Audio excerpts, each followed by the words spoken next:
In this video, we'll be covering creating outbound webhooks from Shape, locating the API call URL to send data to, and adding your webhooks to automation.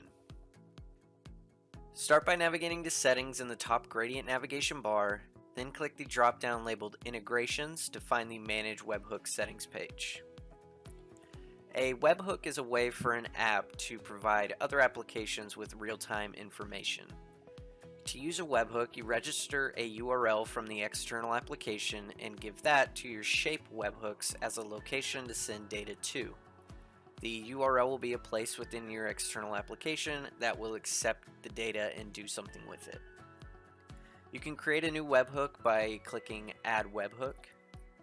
You will find 3 pre-made webhooks in your system to get you started.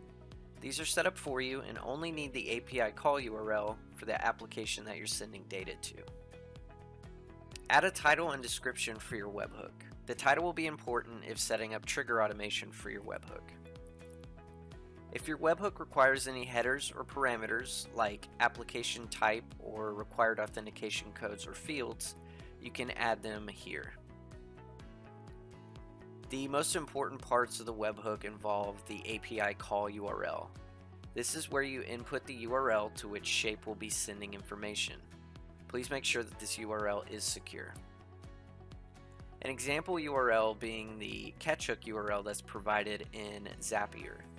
When you set up a catchhook in Zapier, a unique URL is generated to receive the data, and that URL will go in the API call URL field in Shape if you are connecting Shape to Zapier.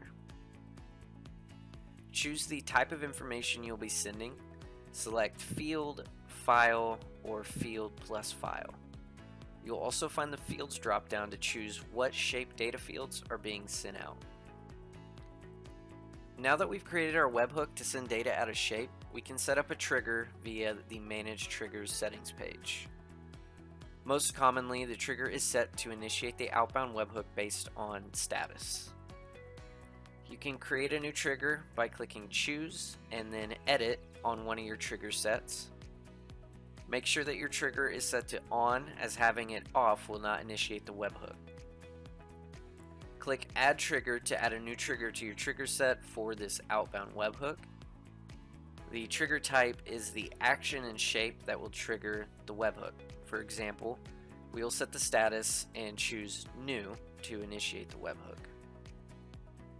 For the action type, choose Webhooks. In this example, anytime a record reaches the new status, a webhook will initiate to send lead data out of Shape. Finally, select the webhook that you wish to send your data through when the trigger is initiated.